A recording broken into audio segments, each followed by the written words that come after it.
I never believed in superstitions. I always thought they were silly things people used to explain what they didn't understand.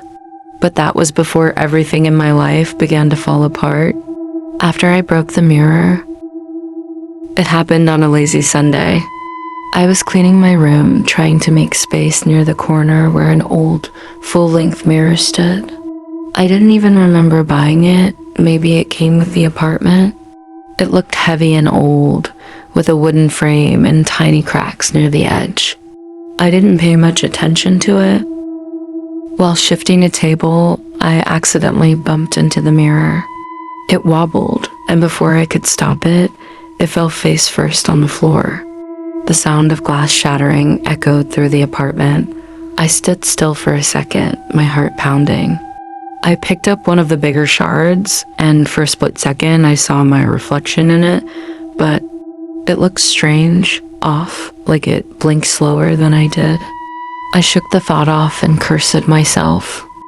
And then stupidly, I laughed it away. 7 years bad luck, right? I said it out loud, maybe I shouldn't have. The first few things were small, like someone tripping through life with 2 left feet. The very next day, I spilled hot coffee on my laptop. The screen went black instantly. I thought, okay, just bad luck. Then, while cooking, I burned my hand. A day later, I twisted my ankle on the stairs outside my building. I still wasn't thinking anything supernatural, just an unlucky streak. But then bigger things started to go wrong. My work laptop wouldn't connect to the internet, only mine. Everyone else's was fine.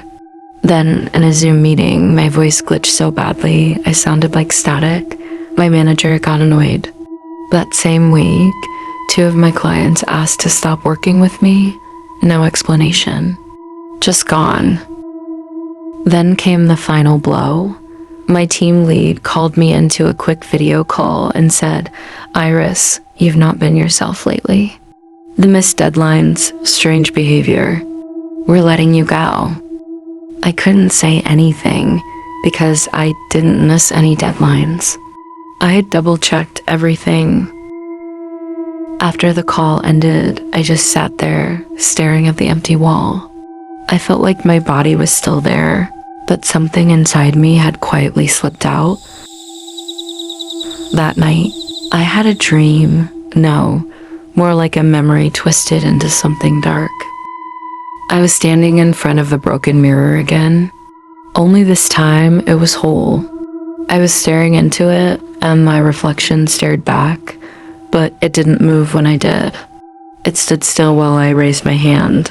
Then, slowly, it smiled. I woke up gasping. I got up and went to the closet where I had thrown the broken shards. I hadn't had the energy to clean it up properly. The cardboard box I dumped them in had been left untouched. But when I opened the door, the box was tipped over. The mirror shards were scattered on the floor, almost like they'd been moved. I turned the lights on and picked them up, putting them back in the box. As I lifted one piece, I paused, my reflection blinked, and then smirked. I dropped the shard instantly. After that, my apartment changed. The bathroom light flickered when I walked in.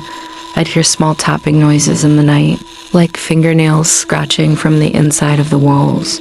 Once I heard someone whisper my name from behind me. "I live alone." Then there were the mirrors.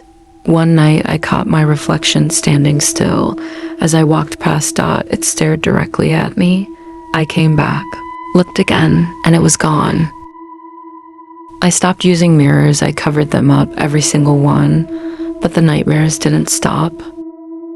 I dreamt of myself standing in a dark hallway.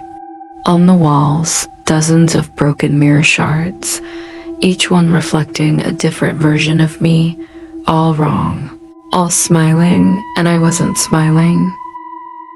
One night, I woke up to find my apartment door unlocked.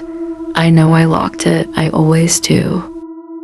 My phone started hitching, my camera would randomly turn on once. It took a photo by itself when I checked the gallery.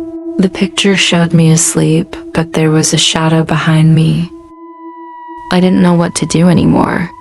I tried to throw away the broken mirror, but every time I took it outside, I would black out and find myself back in the apartment, empty-handed.